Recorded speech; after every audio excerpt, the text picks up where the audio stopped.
প্রায় ৮ বছর পর ৯ বছর পর বন্ধু-বান্ধবের সাথে দেখা আর তাদের সাথে ঘোরাফেরা আর কিভাবে দেখা হলো আজকের ভিডিওটা থাকবে সেই বিষয়ে। হ্যালো, আসসালামু আলাইকুম, welcome to my another blog. আজকে হচ্ছে সেই বরিশালের আরেকটা ভিডিও দেখামো আমনেগো। আর আমার অনেক রিকোয়েস্ট আছে যে আপনি বরিশালের ভাষায় কথা কন না কিসের জন্যে। আপনি বরিশালের মানুষ তো বরিশালে কথা কন না। আচ্ছা, আজকে পুরো ভিডিওটা বরিশালের ভাষায় কথা কমো, যেহেতু শিরোনামটা বরিশালের ভাষায় কই নাই, কোনো প্রবলেম নাই। তো ওইদিনকে আমি বরাবরের মতন আমার বান্ধবীর সাথে ঘুরতে গেছিলাম, সাথে আমার একটা ফ্রেন্ড ছিল।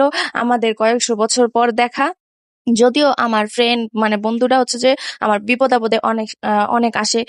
ওর মতো ফ্রেন্ড সবার হোক, কারণ স্কুল জীবনে আমার লাইফে যত বন্ধু বান্ধব দেখছি, আমি যদিও আমার কোনো ছেলে ফ্রেন্ড ছিল না সেরকমের, তো ওর মতো হেল্প কেউ কখনো করে নাই বা কাউরে কোনো সময় ডাকা সাহসও পাই নাই, কারণ সেরকম ফ্রেন্ডলি কেউ ছিল না। তো আমরা তিনজন মিলে ঘুরতে গেছিলাম হচ্ছে বরিশাল ৩০ গোডাউন। আর সবাই জানেন খোলামেলা একটা ঠান্ডা পরিবেশ এই বরিশাল ৩০ গোডাউনই আছে। আর পরিবেশটা এখন এত সুন্দর। অবশ্য বেশিরভাগ মানুষ এখানে ভিডিও করতে যায়, আমরা তো যে একজনকে নিয়ে খুব গসিপ করতেছিলাম। যাই আমি এখানে একটা দোলনা দেখলাম আর আমার মনে হইলো যে আমি শৈশবে ফিরে গেছি। আমারও ভাল লাগলো একটু, মানে চড়ছিলাম আমি, যদিও পারমিশন নিয়ে বাচ্চাদের থেকে। বলছে যে আমি একটু চড়ি, দোলনাটাকে ছেড়ে যাবে নাকি। ওরা বললো যে না আন্টি, কিছু হবে না, আপনি চড়েন। পরে আমরা একটু দোলনায় উঠলাম, অবশ্য আমি একাই উঠছি। তারপরে আমার ফ্রেন্ডরা আমরা মিলে হচ্ছে কিছু ছবি টবি পিক তুললাম, ভিডিও করলাম। পিক গুলো তো আগে আপলোড করে দিছি, আপনারা তো দেখছেন, ওইটা আর এখানে অ্যাড না করি। দেন চলে গেছিলাম কিছু মুক্তিযোদ্ধার পার্কের সাইডে। এর আগে ছিলাম আমরা হচ্ছে যে সেলফি রোডের পাশে। সেলফি রোডের পাশে হচ্ছে যে এই রোডটা হচ্ছে যে অনেক সুন্দর, ওইখানেও অনেক কিছু সাজাইছে, যদিও অত দূর হাঁটতে পারিনি বাবা, অনেক হাঁটার জায়গা আর অনেক সুন্দর, অনেক বড় একটা এরিয়া। যাই হোক, মুক্তিযোদ্ধার পাশে আমরা গেছি। তো ওই জায়গায় হচ্ছে এরকমের খিল্লি পান বিক্রি করা হয়, মিষ্টি পান, এত সুন্দর দেখতে। আমার ভালোই লাগছিল দেখতে, তাই জন্য আমি ওখানে ওদের বললাম যে আয় ৩টা পান খাই।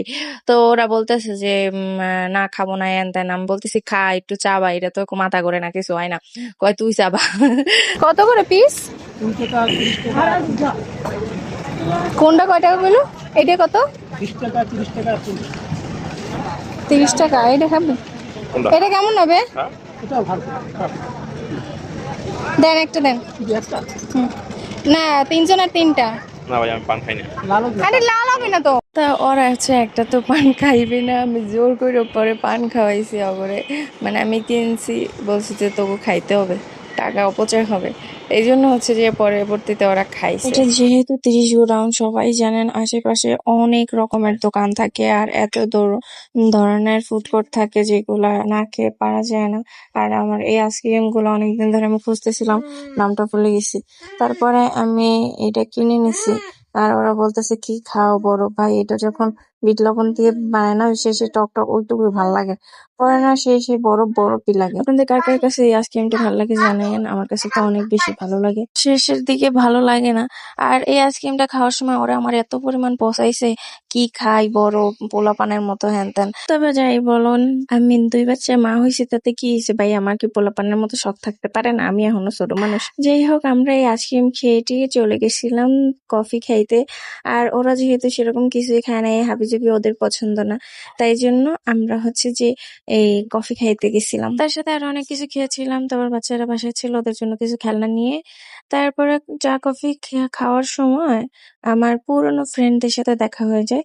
তো তাদের সাথে কিছু সময় কাটালাম। খাওয়া দাওয়া শেষে সবাই যে যার মতো বাসায় চলে গেছি। এই তো ছিল আমার আজকের blog. Thanks for watching. Tata, Allah Hafiz.